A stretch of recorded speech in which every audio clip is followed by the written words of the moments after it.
어리석은 사람과 함께 걷는 시간은 고통의 연속이다. 그와의 동행은 적과 함께 걷는 것처럼 늘 불안하다. 그러나 마음이 정돈된 자와의 만남은 행복한 가족의 재회와 같아서 그 곁에 있는 것만으로도 평온을 얻는다. 법구경 207 구조를 현대적으로 해석한 내용입니다. 여기서 말하는 어리석은 사람은 지능이 낮은 사람을 뜻하는 게 아닙니다. 바로 자신의 감정을 다스리지 못해 주변에 고통을 뿌리는 사람을 말합니다. 감정이 정돈되지 않은 사람은 본의 아니게 타인에게 적이 됩니다. 내 기분이 나쁘다는 이유로 가까운 이에게 날카로운 말을 내뱉고, 불안하다는 이유로 주변을 들들 볶으며, 화가 난다는 이유로 소중한 관계를 망가뜨립니다.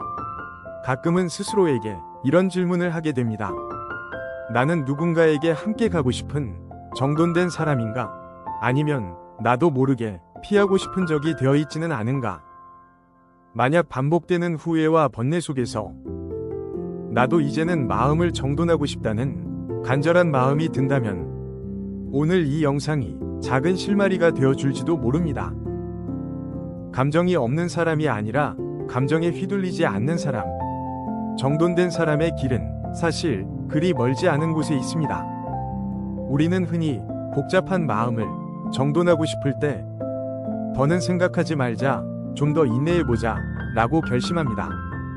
하지만 법정 스님은 번뇌를 누르거나 없애려 하지 말고 번뇌와 함께하는 속에서 평온을 찾아야 한다고 말씀하십니다. 번뇌를 없애려고 싸우는 것은 흙탕물을 빨리 맑게 하겠다고 손으로 휘젓는 것과 같습니다.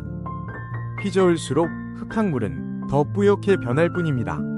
마음이 정돈된 사람은 흙탕물이 가라앉을 때까지 가만히 지켜볼 줄 아는 사람입니다. 내 안의 불안, 분노, 질투를 억지로 누르는 게 아니라 내 안에 이런 마음이 일어났구나 라며 객관적으로 바라보는 힘. 그 힘이 있을 때 비로소 우리는 타인에게 고통을 전염시키지 않는 정돈된 사람이 될 수 있습니다. 마음이 정돈되지 않은 상태는 감정과 나가 완전히 달라붙어 하나가 되어 있는 상태입니다. 누가 나를 비난하면 그 즉시 나는 화 그 자체가 되어버리고 맙니다. 하지만 마음이 정돈된 사람은 어떤 자극이 들어오면 몇 초간의 시간적 공간을 만듭니다. 저 사람이 나를 무시하네. 짜증나고 화난다. 이렇게 즉시 감정적으로 반응하기보다는 아, 내가 무시당했다는 생각이 드는구나. 내 안에 분노라는 감정이 올라오고 있구나. 이렇게 나의 감정을 알아차리고 감정에 이름표를 붙이는 연습이 필요합니다. 감정에 이름표를 붙이는 순간 감정은 휘두르는 무기가 아니라 관찰의 대상이 됩니다. 감정을 말로 표현하면 이성을 담당하는 전두엽이 활성화되면서 감정을 통제하기가 쉬워집니다. 이렇게 내가 감정의 주인이 되는 순간 비로소 주변 사람들에게 상처를 주지 않을 수 있게 됩니다. 그렇다면 구체적으로 어떻게 일상에서 마음을 정돈할 수 있을까요? 식물학자들은 흥미로운 발견을 했습니다. 밤에만 피는 선인장, 새벽에만 피는 수련처럼 식물들은 각자에게 최적인 개화 시기를 터득했습니다. 이것은 우연이 아니라 진화 과정에서 자신의 생존 확률을 높이기 위해 만들어낸 루틴입니다. 흥미롭게도 마음을 정돈하는 것 역시 이와 비슷합니다. 식물이 자기만의 리듬으로 꽃을 피우듯 우리도 나를 진정으로 나답게 만드는 루틴을 찾아야 합니다. 이것이 바로 자기 돌봄입니다. 자기 돌봄은 세 가지 방법으로 시작할 수 있습니다. 첫째, 나만의 최적 시간을 찾아 루틴을 만드세요. 올빼미 스타일이라면 밤 시간을, 아침형 인간이라면 새벽 시간을 진정으로 내가 하고 싶은 일을 위한 시간으로 만들어 보세요. 운동을 루틴으로 삼고 싶다면 하루 중 내가 가장 팔팔한 시간이 언제인지 관찰해서 그 시간에 배치해 보세요. 식물이 자기만의 개화 시기를 터득하듯 나에게 맞는 시간을 찾는 것. 이것이 자기 돌봄의 시작입니다. 둘째, 침묵의 5분을 루틴에 포함하세요.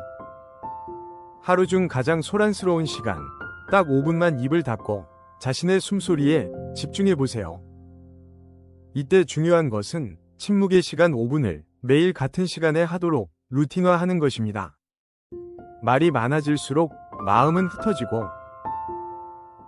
마음이 흩어지면 실언이 나옵니다. 침묵은 흩어진 마음을 조용히 쓸어 담는 빗자루입니다. 셋째, 남 탓하는 마음이 올라올 때는 내 상태를 점검하는 시간을 가져보세요. 누군가 미워질 때는 저 사람이 문제야 라고 하기 전에 지금 내가 마음의 여유가 없구나, 내가 지금 충전이 필요한 상태구나 라며 나의 상태를 먼저 살펴보세요. 이때 중요한 것은 내가 부족했어 라는 자책이 아니라 지금 내 상태가 이러하구나 있는 그대로 관찰하는 것입니다. 마음이 도저히 잡히지 않을 때는 책상을 닦거나 어질러진 물건을 가지런히 놓는 물리적 정돈부터 시작해보세요. 눈에 보이는 질서가 내면의 질서를 불러옵니다. 자기 돌봄의 루틴을 만드는 일은 나 혼자만을 위한 이기적인 행위가 아닙니다. 내가 나를 정성껏 돌볼 때 생겨나는 마음의 여유가 결국 내 가족과 친구, 내가 맺는 모든 관계에 평온한 에너지를 흘려보내기 때문입니다. 결국 나를 아끼는 시간이 쌓여야만 비로소 타인에게도 축복이 되는 정돈된 사람이 될 수 있습니다. 세상을 살아가다 보면 번뇌와 소란은 늘 우리 곁에 있습니다. 하지만 기억하십시오.